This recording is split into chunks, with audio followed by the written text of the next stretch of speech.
Hi, I'm Paul Back, Industry Engagement Specialist at the MTA. Some of you may already know me, but today I'm talking about repair authorities and why you should use them. In January and May this year, we alerted members that from the 8th of June, the mandatory text requirements under Australian Consumer Law changed under Regulation 90, where you must provide specific wording in relation to warranties against defects.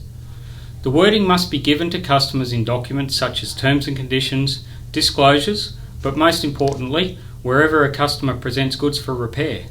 So job cards are no longer a suitable place to have your terms of acceptance.